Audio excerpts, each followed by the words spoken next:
पहले जो पढ़ा गया वो क्या था? वो था आरएसएस का एंथम। और एंथम के अंदर क्या था?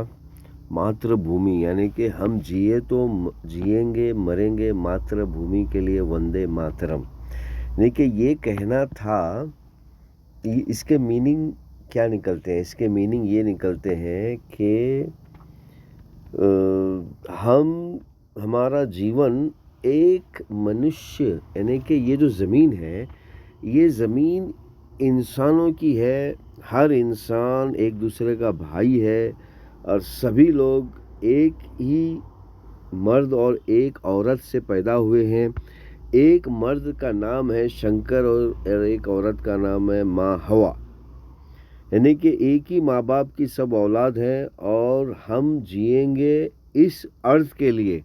तो मेरे प्यारे भाइयों और बहनों, अब ये बताइए, ये जो मैंने आपको अभी जो मकसद बताया, ये मकसद हर मज़हब का है।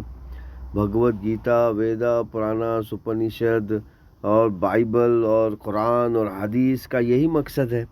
तो अब यहाँ पर झगड़ा पैदा कहाँ होता है?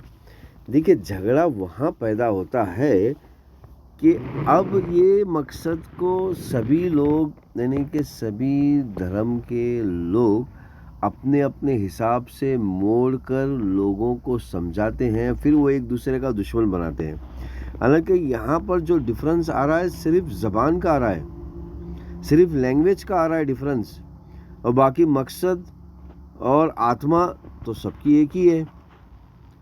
तो मेरे प्यारे भाइयों और बहनों, और ख़ास करके वो लोग जो अपने आप को संस्कृत कहते हैं, उनको ये बात समझना है कि ये जो मंत्र है, ये जो एंथम है आरएसएस का, वही इस्लाम का मकसद है, जिसको अरबी में इस्लाम कहते हैं, और वही बाइबल का मकसद है, जिसको आमतौर पर क्रिश्चियन और जीसस कहते हैं।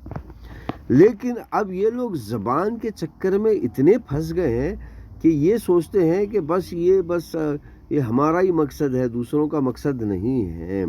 देखिए, ये हमारा और दूसरों का, ये जो मैंने लफ्ज़ कहा, ये बहुत ख़तरनाक फसाद का लफ्ज़ है। इसको भी समझना है। हमारा और दूसरा यहाँ पर है ही नहीं, क्योंकि इंसान एक ही है और एक माँ बाप की औलाद है, जिसको संस्कृत में शंकर और पार्वती कहते हैं, अरबिक में आदम और हवा कहते हैं। तो सब हम भाई भाई हैं। तो चलिए आगे बढ़ते हैं।